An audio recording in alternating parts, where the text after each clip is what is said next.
Hi, welcome to Adoption Now, your adoption show. I'm April Fallon. Enjoy this episode.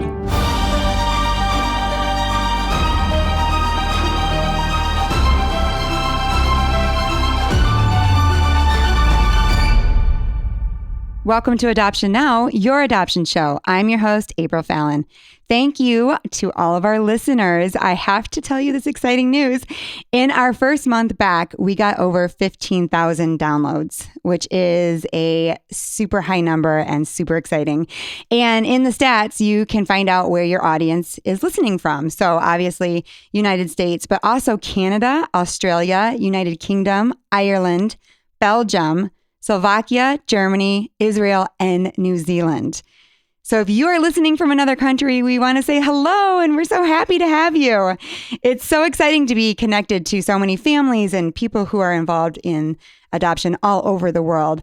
And it's a great honor to host such great guests who trust us with their stories and that their openness is really reaching people and really changing people on their journey. I actually have a little message somebody sent me. Now, we get these a lot, and I don't always read them, and I should read them on the show. She says, I was just listening to your most recent podcast today and felt inspired to keep going on my adoption journey, even though it has been hard. Thank you so much for bringing the podcast back. I love that. I love your encouraging messages. You don't always have to tell your story, but if you just want to send us a message, we love that. Okay, today is exciting because guess who's in studio with me? Mary Fallon, my mom. Hi, Mom. Hi. When you're around, it's like everything is silly. It's so true. Our producer, Nikki's like, I think this might be a weird episode.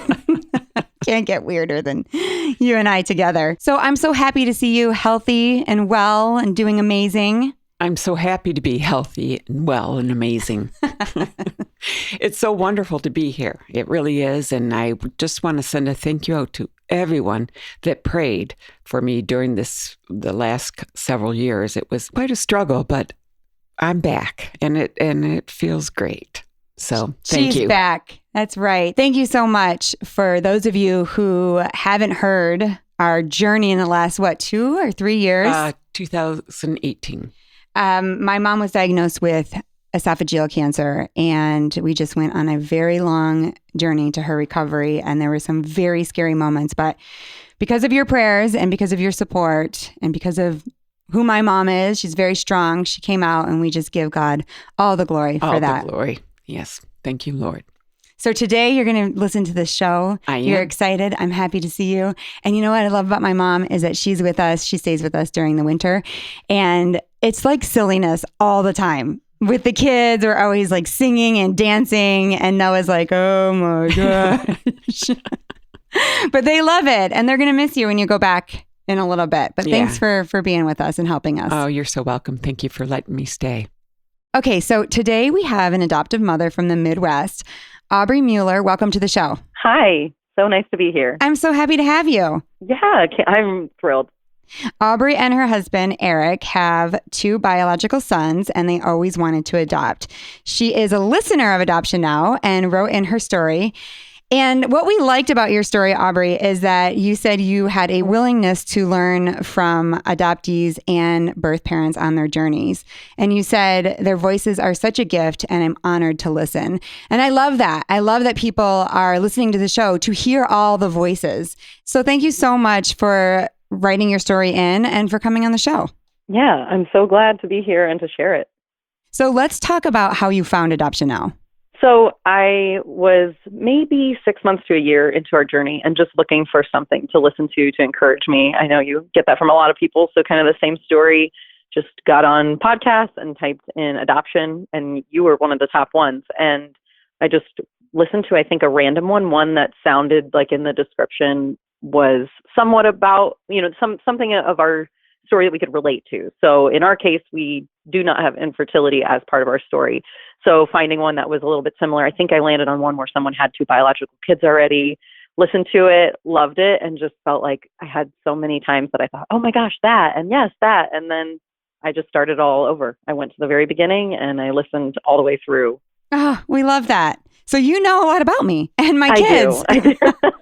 Is it weird to talk to somebody that you've like heard their story on a podcast and then all of a sudden you're talking to them? Yeah, it's definitely dreamlike, if you will, kind of like out of body experience. It doesn't really feel real, but so it's like you're another celebrity of sorts. Oh, that's silly.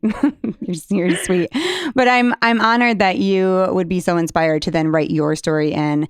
And also, I love that you connected with stories where people had biological children. It's not always people who have infertility struggles that go into adoption. Some people just feel like they're called to adopt. And you are one of those people. You had 2 sons. At what point did you think we're going to start the journey? It was about a year after our second son, and we had actually been talking about it. Adoption was always on our radar. It was something I spoke with my husband about before we were married, and he never said like, oh, I don't want to do that or anything. He was always on board, but it was very future forward thinking for him. So I think he thought that's forever away. We'll get there when we get there. We had both of our sons like very quickly, in the sense that neither of them were planned. Neither of them were, we just got pregnant fast, and that is part of our story. And we're extremely grateful for that. But there was a point after our second son, actually, when I was pregnant with him, that I brought it up again. And I said, like, I don't want to just keep having biological kids if this is something we really want to pursue. And it's always been on my heart. And I know that you've been thinking about it, and you will bring home stories and things you hear and you say, that's kind of weird. It just seems to come up a lot, like you can't get it out of your head, even if you try. And so we would just be in discussion of that, had our second son. And I had been asking him just when he wanted to start. I had this dream in my head that our kids would be all about 2 years apart, because our sons are almost exactly like to the week, 2 years apart.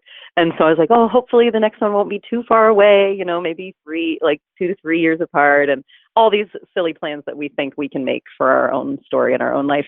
How foolish was I? But I was like, so we could start talking about it. And so he said he didn't feel like he was quite ready, because he just wanted to make some space to kind of adjust. We were just moving into our first house, all sorts of things. And then one Christmas, and I don't remember if it was 2014 or 2015, I had a final present to open, and I thought that I had opened all of my presents. And he is a great gift giver. He's like, gets you all the things you want and more. And I was like, well, what could this be? And it felt like a book. And I opened it, and sure enough, it was like a complete, like, successful guide to, like everything you need to know about adopting for Christian families and stuff. So obviously it's pretty outdated now and all that. But at the time, it was just really, it was his way of saying, I'm ready to step into this. Mm. And that was huge for me. I was so excited, and just really cool to see the excitement on him. Like, this is what I feel we're supposed to do to grow our family. And we plan to do that. We only wanted one more child, but we said, if God, leads us to having more, then we're open to that. Of course, we're not going to close the door on him, but we will pursue this for one child to adopt. Did you cry when you got that book? What was your response?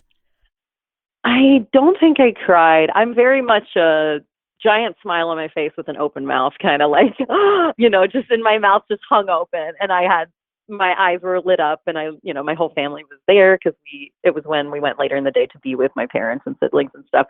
And so it was kind of like him telling everyone, because everyone knew that was something we had been talking about, and they've been praying for us to just see if that was what was going to be part of our story. We weren't trying to push it. I couldn't get it out of my heart and my mind. And then, incidentally, how God works, he couldn't either. And so that was really neat. I think I might have cried later in the day. I'm not a big crier, but until it's about adoption, then you throw up an adoption commercial or something, I'm done for. So I'm sure you understand. I do. Well, I'm a crier too. So it could be like a dog. Okay. It could be anything. I would cry if I got the book. I mean, I'm just like a very emotional person. But I love that that's a very, very thoughtful gift. Were your parents on board too? Yes, they were absolutely on board. My dad is a pastor, and my mom wanted to be a missionary, but then she ended up, getting married and having kids, and it's like that wasn't the way that God led her, but she ended up doing kind of missional work as a teacher, but really in areas where she could serve like English as a second language. So they both just had a heart for like traveling and doing whatever God calls you to do. That was very much their heart. So the whole prospect of, bringing someone into our family and loving on them was just exciting. Like they were like, yeah, absolutely. We're totally down for that. So they were supportive from the beginning, have been the whole way. And honestly, I don't know how we would have gotten through all the disappointments and all the celebrations without them. Couldn't imagine it. Did anyone say to you, why adopt? You can have children. I think I said that to myself more than anyone. I think that I really guilted myself on that. And that was something that I battled a lot throughout our whole journey, especially as other couples who were waiting couldn't have kids. And I would, that was part of their story on their profile. And I would question why God would lead us to that when we could have kids. And, but then I would always be brought back to something like anytime we would doubt ourselves, we would get something, some confirmation. And I know it sounds so silly to some people, but, if you're in the faith and you really are giving your life and your heart to God, he does show you things that indicate and point you to that. And so we would get something like a letter, just like from a random person that we haven't talked to in ages about something that they had on their heart and they wanted to share with us, or like as ridiculous as a check in the mail for, we wrote this to you because we think that you need to use it towards your adoption, like things like that. Anytime we doubted, we got something like that. It was really wild. So looking for the signs. Yeah. And I know that sounds so, the signs, but well, no, it's not ridiculous, because if you've heard our story, when we were adopting Lily, and it was so traumatic, and birth dad said, I'm going to fight for rights, and everything kind of blew up. We were like, oh my goodness, we're going home. And we were praying that God would send us a sign if we were supposed to stay. And we looked up and a giant billboard said, open your heart to Lily.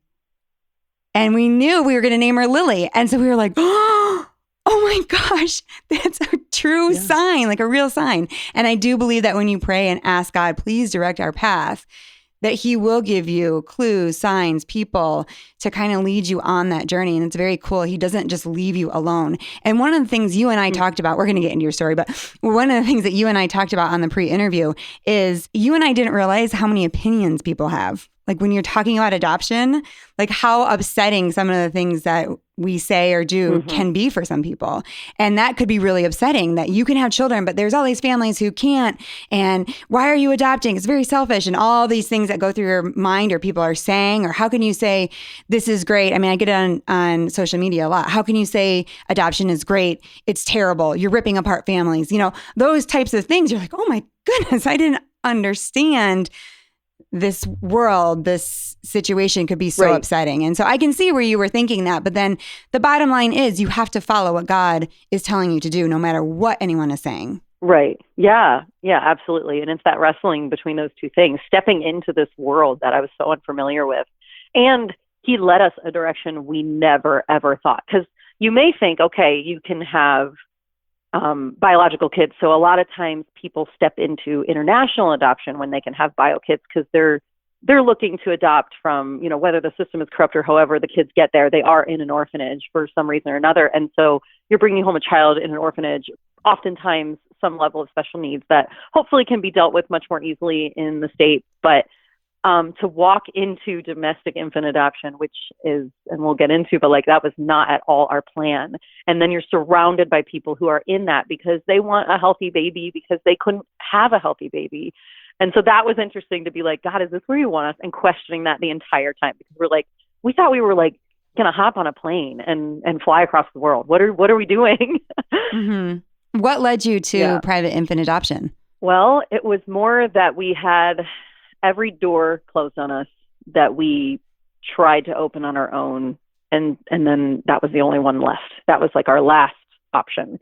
We had written down, and of course there's things you'll never necessarily even consider. They might not feel like a good fit for you, like, pursuing foster care, because you understand that the mission and the goal is to reunify, or special needs adoption. I remember reading a line, I think it was from the book my husband gave me, and it was something about how like every special needs child deserves a home. They deserve a parent or parents, but that doesn't mean you have to be that parent. Like, cause I really struggle with that. Like, God, why do I feel like I'm so scared of special needs adoption? And so that, I remember we prayed through that and just really considered it. And we were like, okay, of course God will guide us that way if he wants us to go there. But all those things like aside, we wrote a big list of all the countries that we just, for some reason, we just started brainstorming all the countries we would love to adopt from based on what we could research on Google. You know, we would type things in and see, okay, that country doesn't have a program they won't allow Americans to adopt. So that, you know, nix that. But then we had all this list. And so then we used that list to reach out to agencies that had programs for that country. And little by little, it was like, either we would have to adopt an age of a child where it would be out of birth order. And at the time that we started this, our kids were 4 and 2. So at the time that we were really focused on birth order, and they would say, well, it probably will take like 2 years.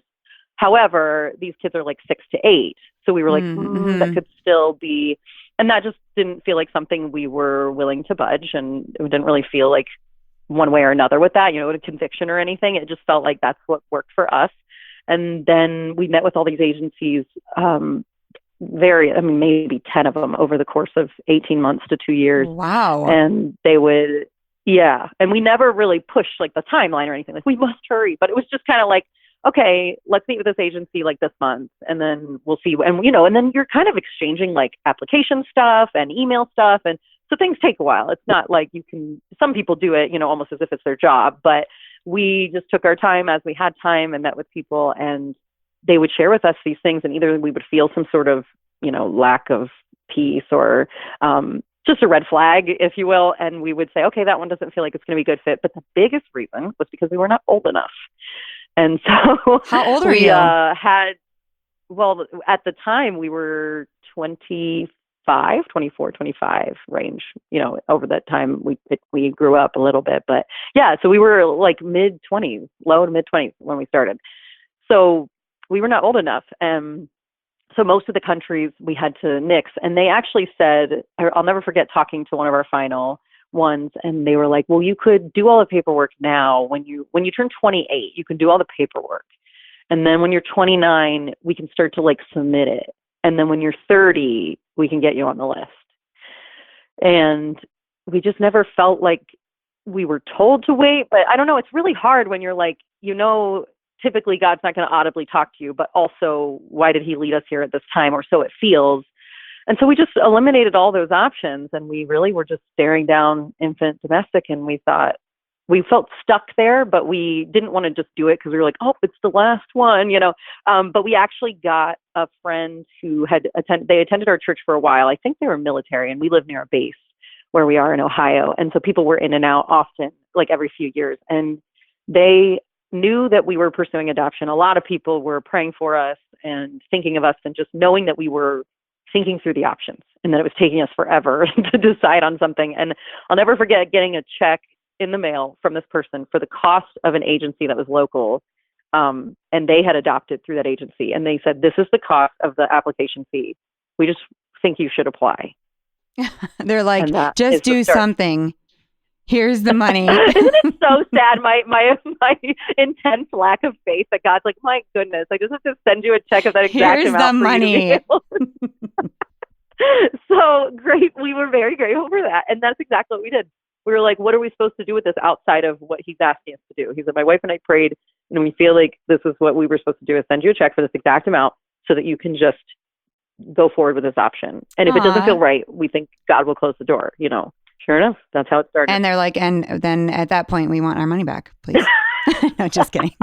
Probably 2 years later, they were like, is anything going to happen? Oh, Clearly, my goodness. I know. Tell us about your first match. Yeah. So we pursued domestic infant adoption in 2017, home study approved 2017.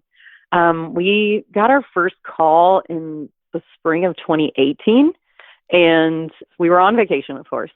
And we were of course. With... You know, I say that all the time. Do you want to adopt? Go on a vacation. Exactly. And I cannot tell you that enough. Hearing your podcast, I used to hear that and kind of chuckle and think, oh, but you feel a little anxious about leaving. No, everyone listening, please plan your next trip if you don't have one in the books, because you need to have a trip. We ended up doing that throughout the whole thing, and that was our saving grace for sure. So we had gone on vacation, and we were staying with my husband's grandparents. So we ended up putting the kids down to bed, and just because we got a call that there was an expectant mom, or she actually had her baby, and she wanted to sign her rights, and she had chosen like 3 families or something, and we were one of them. And so they just wanted to know if we were willing to like move forward. I'm trying to think if that was it, or if it was that they had chosen like 3 families that they felt were a good fit, because it was kind of a unique situation with drugs and things like that. And so they wanted to know if we were willing to let her see it or to move forward. If that was, I don't remember exactly, but we said, how long do we have to decide? And they were like an hour. And so we put the kids to bed, and then we just walked around like the area in their condo facility, like the wetlands, and just walked and prayed. And we just felt so anxious about it because of the fact that they couldn't get the information right. Like, they had called us one time, and then 15 minutes later called us again and said, okay, well, now we found out that this was when the baby was actually born, and we told you that these drugs were it, but now they're these. And we weren't like chosen, in the sense that it was like, she really, really wants us. So we said no. And that was really hard. But as soon as we said it, we felt a lot of peace. Like, we just felt really good about it. But honestly, I questioned that phone call a heck of a lot after that, because we didn't hear from the agency again, other than your logistical things, for over a year. Oh, they punished you. We've talked about this in the other shows too. Sometimes if you say no, they put you down to the end of the list. And that's a real thing. I'm not saying that yours did that, but it can happen. So be very careful when you say no. You might not get picked anyways. But I know that sometimes when they say families have said no, they kind of push you down to the... Right. And I don't know if that's the case or not, but it totally could be. And honestly, my advice to anyone now would be, and I started saying that 2 years in, was say yes to everything, and your door will be shut. The door will be shut if that's not your baby, or if that's not a situation that you're supposed to be involved in. I don't think it's going to happen. It's not, you're not going to look back and say, oh, I really regret that. So I did really question if we were supposed to do that, but we felt like just little things that we were trying to lean into, because we were like, we don't have time to think through this a lot. We really just have to give a quick answer. So we just said we didn't really feel comfortable, but like, of course, I think we said with every phone call or every situation that we would get that were more like that level, not someone chose us, that we would say like, if, she doesn't choose any of the other ones, like maybe give us a call back. So there's obviously a point where she chose like whatever they provided, because they were like, okay, we'll let you know. And there was a little comfort in the fact that we were, not to say that they didn't take our books to future expectant moms, but we were on like the online page the whole time and stuff. So anybody can go to their website and view the waiting families, and we were on there. And as time goes and people get chosen, they get taken off the list. And if you've been waiting a while, you slowly get bumped up, because they just add people like in the order that they come onto the agency. So we would be at the bottom. Well, by the end of our whole wait, we were at the complete top, and we sat there for a while. And there was always anywhere from 35 to like 45 waiting families at a time. So watching your face at the top for months and months is pretty agonizing. But yes. We got another call in we got an email in 2019 about, they sent it out to like, I think they shared with us, we were sending this to like 3 or 5 families, like just several of you that we feel might be a good fit. And you have an hour to email back if you want us to present your book to this mom. And so it was a mom with 2 daughters. There was one, it was a 1-year-old and a 2-year-old, and she wanted to place them.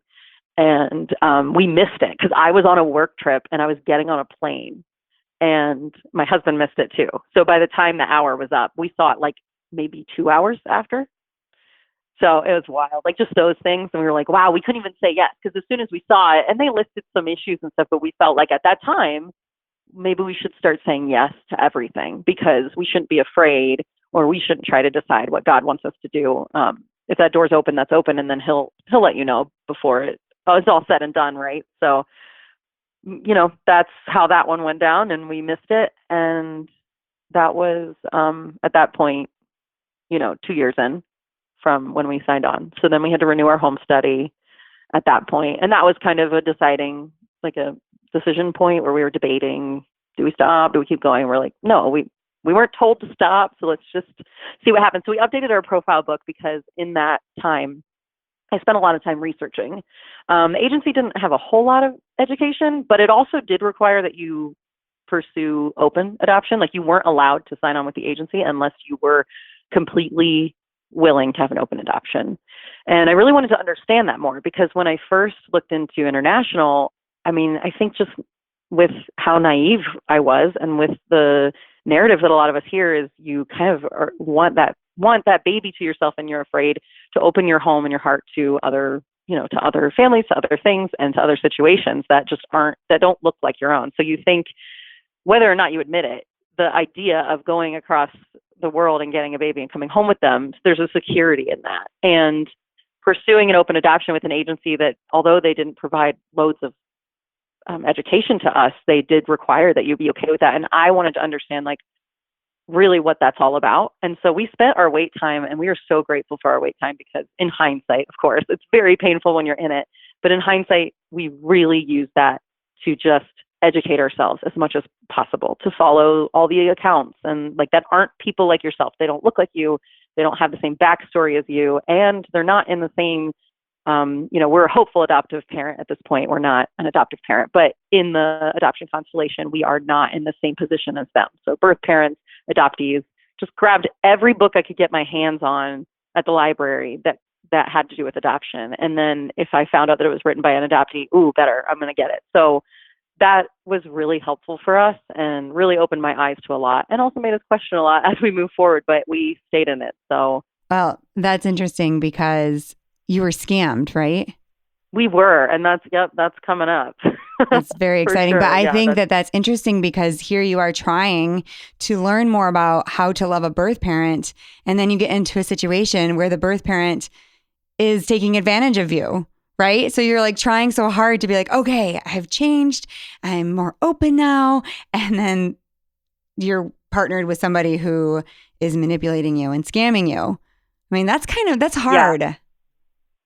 Well, she actually wasn't the one scam that we had. She wasn't actually pregnant. So that was just all sorts of that lady needs help. And actually she's, was on Dr. Phil and all sorts of things. So it was someone who, and I'm going to say the name because if anyone sees her, they can look her up, and it's Gabby, and she's notorious for scamming people through emotional scamming. So she just wants attention. And you've shared this in, other podcasts, so people may catch those here and there. But yeah, just trying to get us to talk to her all the time. And she wasn't actually pregnant. We did have another match where she was, we were matched through the agency. Well, she chose us from the agency. And so that's the next part of our story. January 2020, we were on a trip again, and we got home. And then I think it was the day we got home that I got a call from the agency director. And I thought, the last thing we heard from them was an email. It was do you want to be included in this? So we actually hadn't gotten a call from them for 2 years for a situation. Oh my gosh. So we get a call, and I know, and she's like, there's an expectant mom, and she wants to meet you. And she chose you, but she wants to meet you. And we're just oh my gosh, when? And she's like, next week, I'm going to meet you. I'll pick her up, and I'll take her. Where do you guys want to meet and all that? So she just kind of texts us info. Okay, now we're meeting this day. We're meeting at this place. So we drive 2.5 hours south of us to meet in the town that she's in. And at the time, she's in treatment for addiction, and we met with her at a Mexican restaurant, and we spent hours just talking to her, and you could tell she was very, very nervous and very in love with this baby, that her unborn child. She was madly in love with this little girl, and that was very eye-opening for me. Just kept thinking how badly I wanted the baby, because that's what we're in this for, right? We can't deny that. But also how pained she was, and that she wanted to parent, but she kept saying, I can't. It's not an option for me. In the position I'm in with my life, my situation, I have a child already. I'm not going to be able to parent her. And, no matter if we said okay, we just want to make sure you feel sure and all that stuff. And the agency director's there the whole time, kind of facilitating the conversation. But she had lots of questions for us about parenting styles and stuff like that. And I know you've talked about that too, is people, just be honest, because you don't know what answer she's looking for. So I think she asked us what we were going to name the baby, and we said a name that started with an N, and she wanted a name that started with an N because her son had a name that started with an N. And that is what we had always chosen. And Wow. little did we know that name would never be used, and we would have a completely different name, which is so beautiful. And I'm so grateful because I couldn't imagine her being anything else. But yeah, so that was February 2020. And then a week later, we actually drove her home. The agency director was just like, oh, she lives like this far away. Do you want to drive her home? I'm going to leave. And so we like stayed and talked for another hour or something without her. And then we drove her home to where she was living at the time. And she just said in the car, like, you guys are it. And we were like, okay, this is really happening. And so she was due 4 weeks later. But I got a call when I was walking my sons to school. We live like a quarter mile from the school. And it was a voicemail. Like I don't know how I missed it, because I feel like that's something you're so on top of when you're waiting, right? Like your phone is always by you. All I saw was that I had a voicemail. So I don't know if her connection was bad in the hospital or what, but it was like, I'll never forget the sound of it. I think at this point I've deleted it, but just the tear-filled, like shaky voice of her just saying, Aubrey, she's here and I need you here now, And it was like an hour later. So of course I'm like, oh my gosh, what the heck? How did I miss this? And they call my husband and we get on the road and we're there, and they take us right to the room. She's so excited to see us. She has no one else there for support at the time. And my husband was the first to hold baby girl, and she was beautiful, just full head of hair. Never forget her. Never forget those pictures. Those are things I will not delete. So, I don't know what I'm going to do with them, but they're pictures that we do cherish. We just have a few. And he fell in love immediately. It was something he always wondered. Like, he didn't hesitate moving into the process because of it, but he always wondered, how am I going to love that baby to the full extent that I love our sons? Like, I just can't imagine it. Is that going to be different? Like, he just questioned, could it be different? I don't know. And I'm a little scared. I think he felt scared of the bonding. Like, when you watch your wife have a baby and it's, and it's handed you, that's like, to him, that's all he knew. So having another woman, a relative stranger, hand him her child, I'll never forget the look on his face. I mean, he was absolutely passionately in love. And that, for me, I think was the most painful part, was because that's part of our story coming up, everyone. So, brace having yourself. that fall through. Right, brace yourself. So then I got to hold her, and we just spoke to the mom for a while, and she was definitely like, I'm just so sad, but you guys look so great with her and all this stuff. And really just got into more of like how her life is just so hard. I'll never forget her just sharing. It was the emotion of having a baby, just being in that moment and just being like, my life is extremely messed up and I don't want her in it. And then just sharing with us, the nitty gritty details of stuff that she's endured. And that broke me. I hated hearing that. And we were grateful to be able to stay nearby. The hospital was like, oh, we're going to give you a room. Sometimes there are people who some adoptive parents who come in here, and this happens every so often. Like, all of us nurses have dealt with this before. So they led us to the room, and then we got to bring baby back, and we spent the whole day there. And then they said, Mom wants to spend some time with her. And they took her, and they said, this is a good time to go get lunch or whatever. And this was from the nurses, so they knew nothing. They were like, go grab lunch or something. So we went down to the cafeteria. We brought in our suitcases. Like, we just had little overnight bags. And we went back up to the room, and they were like, we're going to bring her back in soon. And then I'll never forget them coming in and saying, okay, you see, we don't have baby with us. And they were like, Mom's having second thoughts. And after that point, all I saw was hands moving and my husband talking, but I just heard ringing in my ears. Like, I heard absolutely no voices at all.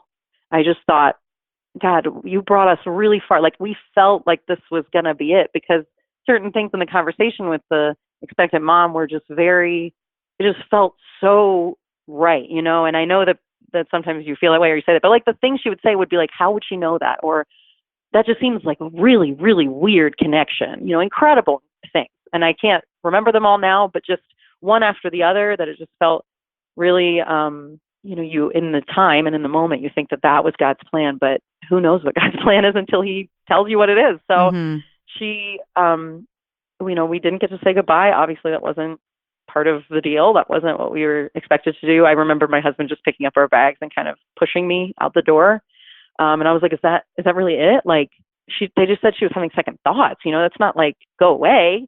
Like, what if she changes her mind? Shouldn't we be here? I'm questioning all these things at this point in the car. And the agency director called us and she said, no, guys, you have to go home.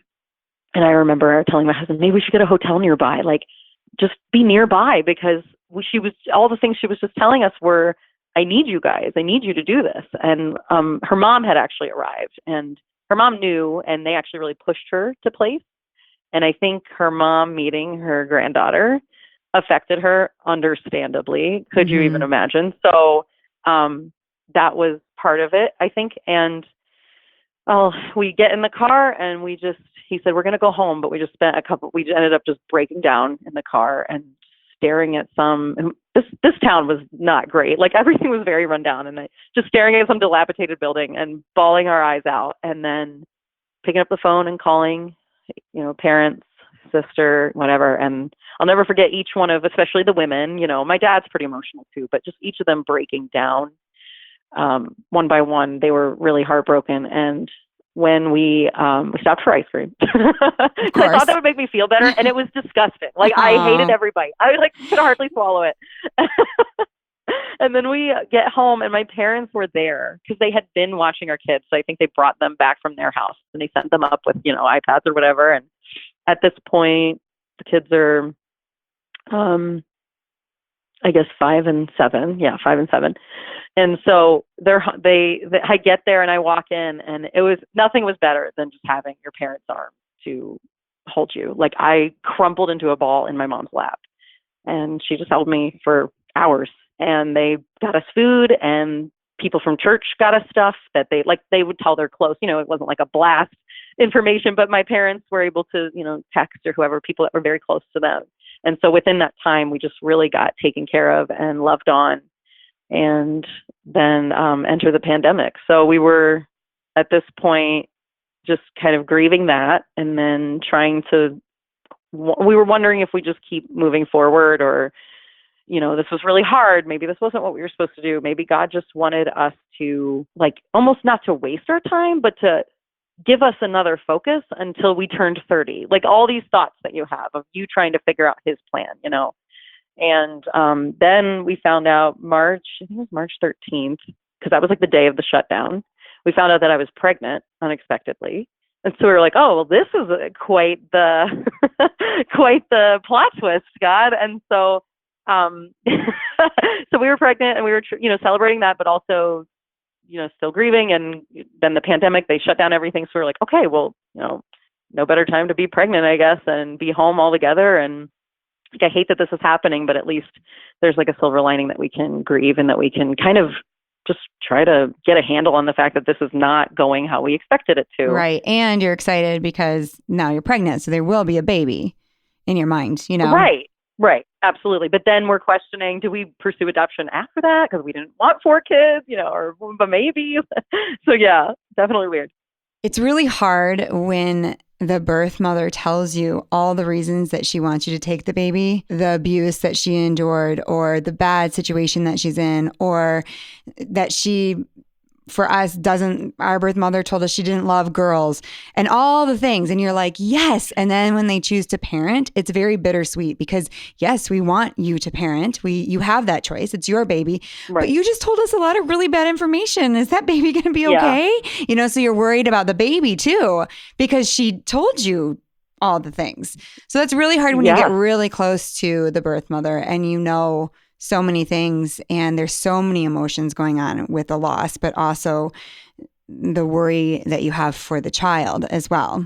And I'm sure it all worked out in this case, but I do know what it's like to just go through that grief. To be honest, how do we know? You know what I mean? And it's not that's the thing. We will forever think about her and wonder if she's safe and if she's okay. And that's just inevitable. It's not that we're saying her life would have been better. Of course not. We don't know. It's not better. It's just different one way or the other, right? But in that case, with what she shared, like you said, it was that definitely fueled our prayers about her moving forward, because we could pray for her specifically, but we could also pray, and her success as a mom, but we could also pray for her daughter, because we knew what kind of situation she was going into. And unless it was going to drastically change for one reason or another, it wasn't going to be a safe place, unless, maybe her parents stepped in and really did the primary care. But that's, that's what they did for her son. So maybe that's going to be the case again. And absolutely, like, siblings being together, huge. That's great. But I do, it's hard to think about,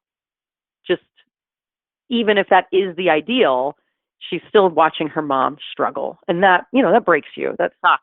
And that's the reality of it. And I think it's a conversation, right? We're not saying that you landed there, but you felt all these emotions, and just letting people know if they're going through that, not to feel bad or feel guilty. It's very normal to go through regret or sadness or confusion. I mean, all those things are a part of that when a situation like this happens. I want to say one other thing, going all the way back to Gabby, to the scam. I have been seriously thinking about these women who are scamming these adoptive parents, but they're not getting any money. It's like so perplexing to me, because why? And I was listening to someone speak on it, and they said that attention is also currency, and they get paid when you give them your time. So on the flip side, it's also our currency too, right? We can give money to a birth parent, but you give time, and that's currency as well, especially when you have other children. Right. So we think of the bottom line as money. We lost a bunch of money, but be very careful of your time, because it is a way that you pay out, and it is a way that other people pay. And that's what they want. That is their currency. And so they will take from you as much as they can. And at the end of the day, you've now given yourself out, and you're just completely exhausted. So I just want to say you've that. Exhausted your resources, and they're not monetary. And it's not just money, It could be your time. You're waking up in the middle of the night and all the things that we've talked about. So just going to those two situations, I'm so glad that you're telling the story in such an honest and real way, that you're really honest about what you were going through and all the things that you were processing, right? It's scary to do that sometimes, but you're doing a great job. Okay, so you're pregnant. So I'm pregnant, and we started grief counseling just to navigate all the things. And so have a safe space at home, all that stuff. And then the next month we go in for an ultrasound, and there's no heartbeat. So we lose that baby. But it was actually another 3 or 4 weeks before I actually lost the baby. So that was it was like my body was still acting pregnant, and slowly winded down to not being pregnant. And then I miscarried on the weekend of Mother's Day. Needless to say, I didn't want to see anyone that year. I was absolutely so upset that we had just had, a failed match, and now a miscarriage. And it was just really confusing when you were like, God, I told you I would, do this, and I didn't expect it. But of course, we're always trying to brace ourselves for the pain, right? We're like, why does there have to be a contingency that I wasn't willing to endure pain, But it was really hard. And then it just made me realize what people go through who are struggling to get pregnant. And that was so eye-opening. All these people just came flooding in my mind, people who we knew closely, who, and not to say that they never will, but the ones that I could think of, they never pursued adoption. They never were interested in that. They worked really hard to build a family. Some of them did end up achieving that. Many did not. And just so many miscarriages and things. And I was just, all I could think about was them while I was dealing with it. When it was actually physically happening, I thought, this sucks. And they've done this several times.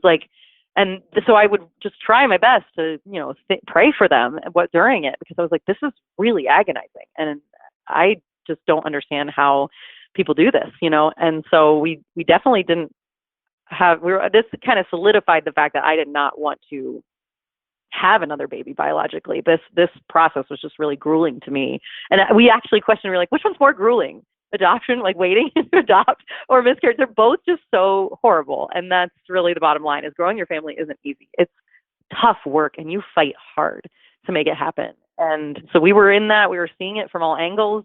God was like, hey, I'm just going to make you be a little bit aware of all the things you've ever heard that are people's fight to grow family. So we ended up getting matched with another mom, on Mother's Day or that week. And she spoke with us a lot. We talked on the phone, and she was very excited for us to parent, but we didn't get to meet in person because of her unique situation. She shared with us that she was in a very dangerous situation with the bio dad. And so we were just trying to honor that space. And she honestly said, I don't know if in the end I'll be able to even reach out to you guys. Like, I don't know how this is going to work, like the logistics of it. So the agency was trying to work alongside her. She was giving false information to him to keep her safe. And in the end, when her due date came around, she did not reach out. And then, we waited and waited, and the agency called us and said, yeah, we thought we might hear from her, but we haven't. We kind of both just checked in with each other. Like, the agency called us, did you hear from her? No. And so they were like, we're so sorry. This just happened sometimes. She might have, she might have decided she wanted to parent, but honestly, she might have just been in danger, and there's nothing we can do, obviously. So, were you losing money in all this? No, the agency actually, there was a point where we were told when we were matched with the first mom, that we were supposed to provide some spending money. And then she actually just felt like the agency director felt a little uncertain with how much she was devastated about not parenting her daughter, or the prospect of it, that she wouldn't let us pay for the check, wouldn't send the check. Okay. So it was really, that was really amazing. And we're so fortunate. So we actually didn't lose any substantial finances at any point for any situation. Okay. So we didn't have to send any money for that other situation, because she's like, you're not actively meeting with her or going to appointments. Like, it just isn't, we're just not there yet to see that she's really invested. And that's okay. But we're just going to kind of see where this goes. And you met with her Mother's Day, the day that you also miscarried? So I miscarried that weekend, 2 days before. And then she started calling us and texting us that on Mother's Day. Yeah. The next day and the day after. So it was all through phone call. There was never a point where we got to meet her because she felt it was unsafe for everyone involved. And this is 2020. So now we get the scam situation at the end of July. It was a couple weeks after this other mom was due. And then this lady is telling us she chose us, fake ultrasounds, all sorts of things, but she's stealing them from someone's Facebook page, we ended up realizing and finding. So she was just taking them all from a girl who was pregnant, who really was keeping her child. She was going to parent her child, and she stole all that information from him. So it was about 24 hours of nonstop phone calls, emotional investment, that we were laying in bed and we were like, this just feels so weird. And so I just typed in, and I had never heard of any emotional stories like this. I've heard of people who they changed, they didn't intend to place, but they just wanted to have some stuff covered for them financially. So in this case, she just wanted our attention. And I ended up typing in the name of the connection that she had said, oh, this friend sent me your information because you're looking to adopt. Because we had put it on social media and made a video and all sorts of stuff over the last year. We had done that to just kind of self-promote on top of, because you can self-match and go through your agency. And so she said, I typed in the name of the friend, and then I typed in adoption, and then typed in scam. And it all came up, every detail, every person that she said she was, every person that she used in her examples, all the tactics. It was everything. So it was only 24 hours for us, which was amazing, because I know people endure that for 4 months. So we were able to very quickly say, hi, we know this is fake, and then she got real nasty with us, cussing us out, and we just blocked her and whatever. We never said anything again. We were just like, I know this isn't real. Bye. And then you saw her on Dr. Phil, and you were like, oh. And then and then my sister sent me a Dr. Phil saying that she was on, and she said, this is the lady that did this to you. And and that was years prior. So the fact that they were trying to just really spotlight that this is happening and alert people of it, and still she's actively doing it, because they couldn't charge her with anything. Unless it was monetary, they're unable to charge her with, but you would think there'd be some sort of emotional distress thing that they could charge, but they were not allowed. So she never got charged, and she just hasn't been, there's nothing they can do. I'll never forget reading an article that her siblings came out with, and they said she just has this really sick mental illness, and we have basically detached ourselves from her, and we hate that we begged her to stop doing this, and she won't. She'll just pretend like she's someone new every day. Did you ever get a baby? We sure did. In October 2nd of 2020, I am settling down to do remote school with my sons, and we crawl into bed. I'm like, let's do school in bed. And as soon as we get started, I get a phone call from the agency director, and she said, 2-day-old baby girl, you need to get in the car and start driving, because they've already signed paperwork and they're just waiting to meet you. So we drove to not even an hour away towards Cincinnati, Ohio, and we walked in. We met the most amazing couple. We got to go to their room. Baby wasn't in there. They said she's in the the special care unit because she was born a little early. And this is another wild thing of all the stories you shared, that she didn't know she was pregnant until she was in labor. And so that was part of our story, which was wild. I know. So they spent 2 days with her, loved on her, talked about their options, and they signed paperwork and then spent another day with her. And then they just said, we wanted to meet you guys. And they told the agency director, we just want to meet him real quick, like 5 minutes. We talked for, almost an hour. They were so fun. They are so fun. And they said, go meet your daughter. She's upstairs. So the staff took us upstairs. They said bye. They're like, we'll see you guys. And they left. And we went upstairs, and she was just the most perfect little girl. Absolutely amazing. Same size as the first baby we had in our arms. Totally different. Just looked totally different. Actually had like the same hair color as my husband, which is weird. It's like reddish. And me and both bio parents have dark brown hair. So that's really cool. She still has reddish hair. Aw, what's her name? Her name is Emma. Aw. And birth mom and dad named her. And they told us the name, and they said, they didn't even share that was important to them. The agency director said when we were driving down, they named her. You guys obviously are allowed to change that at finalization. And we were like, no, that's her name. We really want to honor them. If that's important to them, it's important to us. If we're going to have a relationship with them, we want to be able to we want them to call her the name that they gave her, or that's going to show them that, I just didn't want them to feel like we were trying to make things our own, and beyond the fact that we get her for the rest of our lives. Like she is in our home, in our arms every night. And she is an Emma. I mean, just seeing her, we were like, why did we never consider that name? It's beautiful. And we stayed at the hospital for 2 days. They told us that there were 2 more, TPR, there's a certain period of time till it goes through. And so we just opted to stay at the hospital. We didn't want our sons to meet her until we knew that she was going to stay in our family. And so they gave us a room. It was amazing. They gave us a huge maternity room, and we just stayed there. And then we waited, staring at the clock at the time, thought that the agency director would call, because she said, I'm meeting with the birth parents, because they have to sign a second time. I had never heard that. I thought that was really interesting. So it was like the 72 hours goes, and they sign again or something. So we end up actually getting a text from birth dad about 30 minutes after the time hit. It was 8 p.m. And he said, so it was 8:30, and he said, signed, sealed, and delivered. Congratulations, Aubrey and Eric. Aw, that is so great. Well, that is a good end to the story. And I'm looking at your picture, though. You have more than 3 kids. We do have more than 3 kids. We actually were pregnant all the while when we went to get her, and we were told that baby AJ would not make it. We were told that my thyroid, after an issue that I developed after having my sons, which I didn't realize would affect why I had that miscarriage, that yet again, we were told that was going to happen again, and I could not carry. And we were all astounded just weeks after bringing Emma home that this baby was actually doing well. And we ended up having AJ April 5th, 2021. And Emma's finalization day was April 6th, 2021. And they actually had to bring her into the hospital. My dad is clergy, so he snuck her in. And they did a Zoom finalization in the hospital room with Emma.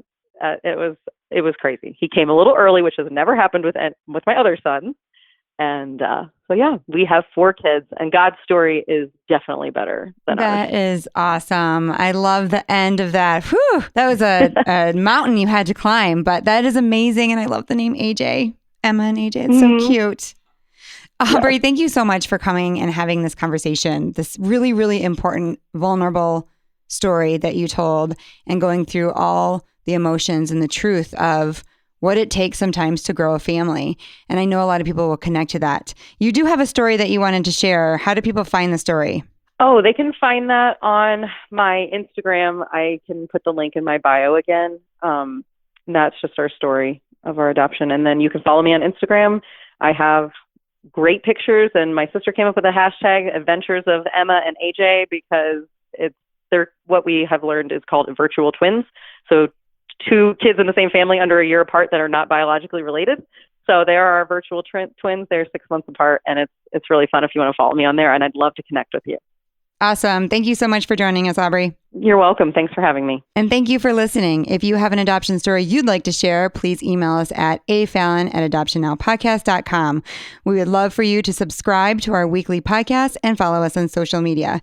Thanks for joining us on your adoption show. See you next episode.